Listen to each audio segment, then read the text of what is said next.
Hello students, ये video है class 12 students के लिए और इस वीडियो में हम स्टार्ट करेंगे चैप्टर सॉलिड स्टेट के साथ। तो फर्स्ट टॉपिक है journal characteristics of solid state.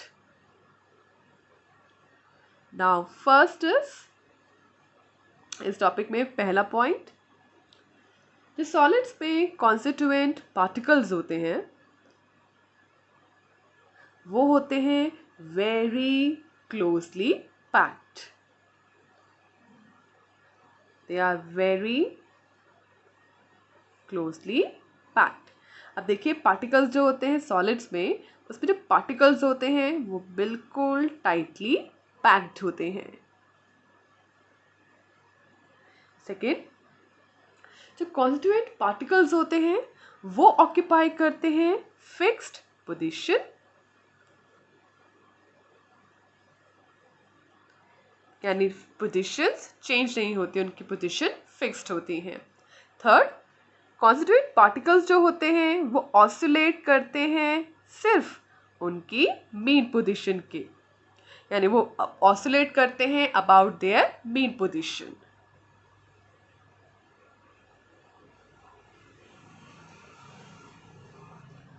Next, solids जो होते हैं वो होते हैं रिजिड, यानी सॉलिड्स अपना शेप चेंज नहीं करते। अगर उन पे ज़्यादा फोर्स लगाया जाएगा तो वो टूट जाएंगे, बट वो अपना शेप चेंज नहीं करते, यानी वो होते हैं रिजिड।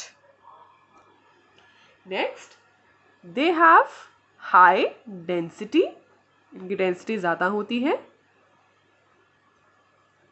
नेक्स्ट, इनके पास होता है definite shape and definite volume.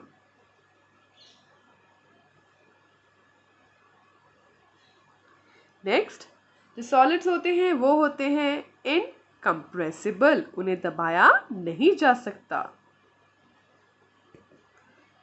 सो ये हैं कुछ general characteristics of solid state. इसके बाद हम पढ़ेंगे क्लासिफिकेशन ऑफ सॉलिड्स।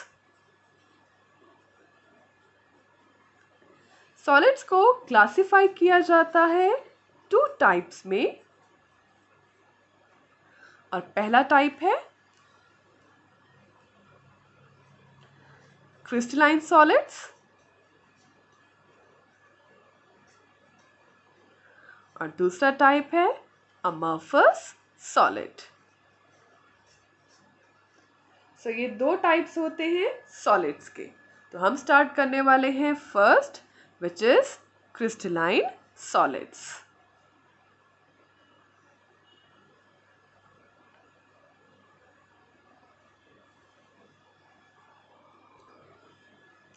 अब क्रिस्टलाइन सॉलिड्स में होता क्या है, जो कॉन्स्टिट्यूएंट पार्टिकल्स होते हैं, अब पार्टिकल्स जो होते हैं वो हो सकते हैं एटम्स, आयंस या मॉलिक्यूल्स। जो कॉन्स्टिट्यूएंट पार्टिकल्स होते हैं वो अरेंज्ड होते हैं डेफिनेट ज्योमेट्रिक पैटर्न के अंदर इन ऑल 3 डायमेंशन। तो हर डायमेंशन में इनका जो अरेंजमेंट होता है वो एक डेफिनेट ज्योमेट्रिक पैटर्न के अंदर होता है। ये शो करते हैं 2 तरह के order, which is long range order as well as short range order. ये दोनों चीज़ें शो करते हैं। अब पहले पढ़ते हैं लॉन्ग रेंज ऑर्डर क्या होता है। So first is long range order.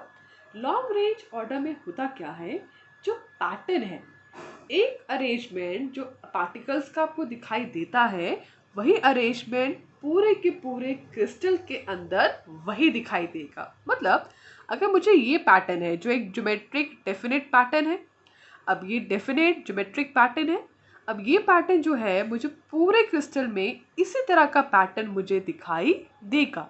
तो एक ही पैटर्न मुझे हर जगह दिखाई दे रहा है, तो इसे कहेंगे लॉन्ग रेंज ऑर्डर। इस वाले में क्या होता है, अगर आपको एक पैटर्न पता चल गया तो वही पैटर्न पूरे क्रिस्टल में रिपीट हो जाएगा।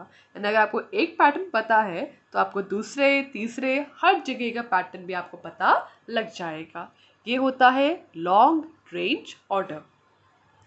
अब जो शॉर्ट रेंज होता है, इसके अंदर एक जो रेगुलर अरेंजमेंट होता है पार्टिकल्स का, वो आपको सिर्फ थोड़ी जगह पे ही दिखाई देता है। यानी एक पैटर्न आपको एक जगह पर सेम दिखाई देगा, उसके बाद पैटर्न आपका बदल जाएगा। तो एक जैसा पैटर्न, एक जैसा रेगुलर अरेंजमेंट का पैटर्न आपको सिर्फ थोड़ी जगह पर ही दिखाई देगा।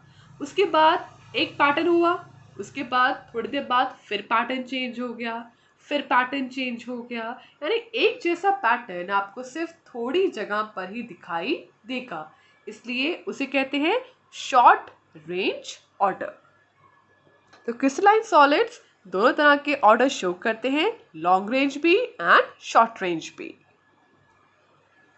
क्रिस्टलाइन सॉलिड्स के पास शार्प मेल्टिंग पॉइंट होता है, मतलब इनके पास एक प्रॉपर टेम्परेचर होता है जिस पर वो मेल्ट कर जाते हैं। मान लीजिए मैंने कहा कि एक सॉलिड है जो 200 केल्विन पे मेल्ट होने वाला है, तो मुझे पता है कि टेम्परेचर प्रॉपर मुझे पता है, इसे कहते हैं शार्प मेल्टिंग पॉइंट। तो क्रिस्टलाइन सॉलिड्स का एक प्रॉपर मेल्टिंग टेम्परेचर होता है जिस पे वो मेल्ट करता है। तो they have crystalline solids have sharp melting point. Second, जो crystalline solids होते हैं they are anisotopic. अब anisotopic का मतलब क्या होता है? देखिए, जो प्रॉपर्टी होती है उसे कहते हैं anisotopy। पहले ये करते हैं फिर मैं आपको ये समझाती हूँ। एनिसोटोपिक में प्रॉपर्टीज जैसे कि इलेक्ट्रिकल कंडक्टिविटी, रिफ्रैक्टिव इंडेक्स, ये जो कुछ प्रॉपर्टीज हैं, इन प्रॉपर्टीज की जो वैल्यू है, हर डायरेक्शन में इन प्रॉपर्टीज की वैल्यू अलग होगी, तो उस प्रॉपर्टी को कहा जाएगा एनिसोटोपी। यानी प्रॉपर्टीज की जो वैल्यू है हर डायरेक्शन में अलग होगी, तो इसे कहा जाएगा एनिसोटोपी। उस प्रॉपर्टी को कहा जाएगा एनिसोटोपी। और जो सब्सटेंसेस इस प्रॉपर्टी को शो करते हैं उन्हें कहा जाता है एनिसोटोपिक। नेक्स्ट, क्रिस्टलाइन सॉलिड्स जो होते हैं ये शो करते हैं क्लीन क्लीवेज। मतलब है कि ये क्रिस्टलाइन सॉलिड्स है, इसको काटा जाएगा एक नाइफ के थ्रू, एक शार्प नाइफ के थ्रू, और जब काटेंगे तो इस तरीके का कुछ पैटर्न मिलेगा। मान लीजिए ये पोर्शन है जो कट के रह चुका है और ये पोर्शन है जो कट चुका है। अब कटने के बाद देखिए ये वाली साइड देखिए जहाँ से काटा गया था। अब कटने ये तो चीज़ जब काटा तो ये जो प्लेन देखिए, ये जो साइड देखिए बिल्कुल क्लीन है। पैटर्न में कहीं भी इस तरीके का जो होता है ना इरेगुलर सा पैटर्न नहीं दिख रहा है, हमें पैटर्न दिख रहा है बिल्कुल क्लीन, तो इसे कहा जाएगा clean cleavage.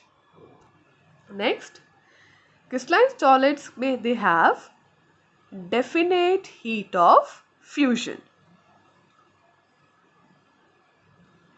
Heat of fusion क्या होता है? हीट ऑफ फ्यूजन को फ्यूजन क्या होता है पहले देखते हैं। फ्यूजन होता है जब सॉलिड लिक्विड में चेंज होता है। तो हीट ऑफ फ्यूजन वो एनर्जी है जो रिक्वायर्ड होती है जब हम सॉलिड को लिक्विड के अंदर चेंज करते हैं। तो क्रिस्टलाइन सॉलिड्स के पास definite heat of fusion present होता है। Crystalline solids they are true solids. Example है इसके ऑल सॉलिड एलिमेंट्स,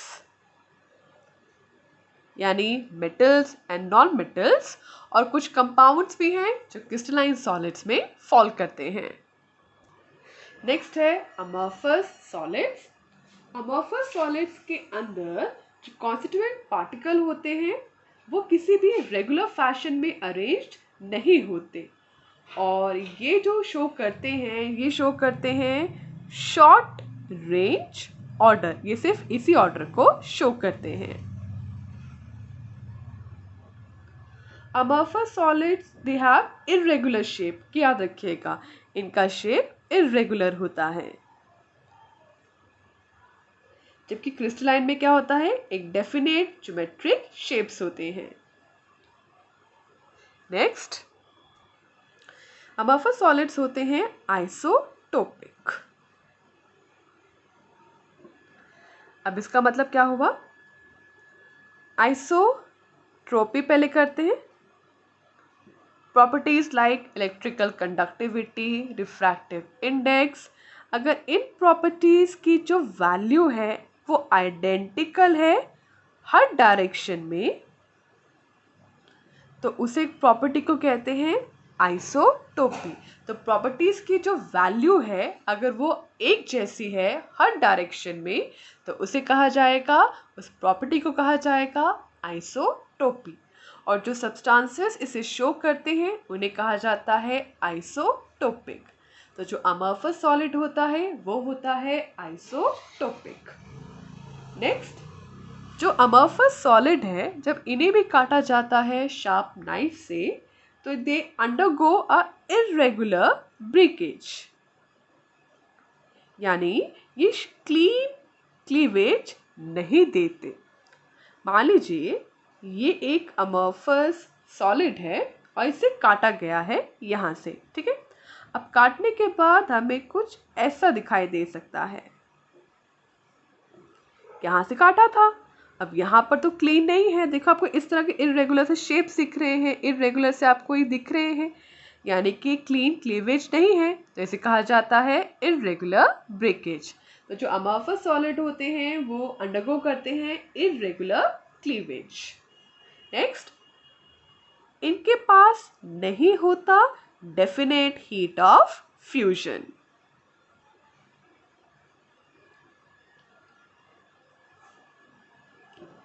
जो अमorphous सॉलिड्स होते हैं इन्हें कंसिडर किया जाता है हाईली सुपर कूल्ड लिक्विड्स,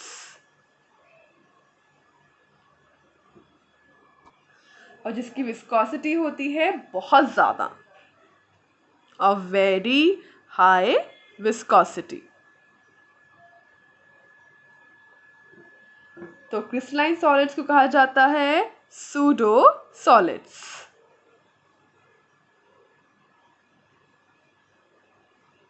ठीक है, तो जो आपके अमorphous सॉलिड्स होते हैं उन्हें कंसिडर किया जाता है कि वो हाईली सुपर कूल्ड लिक्विड्स हैं जिनकी विस्कोसिटी बहुत ज़्यादा होती है, और इसलिए इन्हें कहा जाता है सूडो सॉलिड। इस चीज़ को सपोर्ट किया जाता है एक फैक्ट से। अब जो ग्लास होते हैं विंडो पैन्स के, कुछ बहुत पुराने हाउसेस के, वो होते हैं थिक एट द बॉटम और ऊपर से होते हैं पतले से, यानी वो बॉटम पे होते हैं मोटे और ऊपर होते हैं थिन से। ये शो करता है कि ग्लास के अंदर कुछ फ्लूइडिटी प्रेजेंट है। देखिए, ग्लास के अंदर फ्लूइडिटी है तभी तो जो न्यू ग्लास होता है वो हर साइड से एक जैसा होता है, उसमें फ्लूइडिटी थी तभी तो ग्लास का जो ग्लास है उसमें फ्लूइडिटी थी, इसलिए तो वो बह के धीरे धीरे नीचे की तरफ इकट्ठा होने लगा। इसी वजह से नीचे वाली साइड थोड़ी मोटी हो गई और ऊपर वाली साइड पतली हो गई।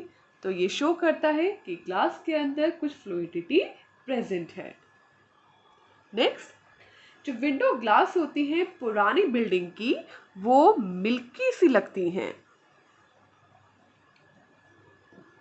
Window glass of old building, ठीक है। अब ये ऐसे क्यों लगती है और मिल्की सी क्यों लगती है, क्योंकि दिन के समय में होती है हीटिंग और रात के समय में होती है कूलिंग, यानी प्रोसेस हो रहा है एनिलिंग,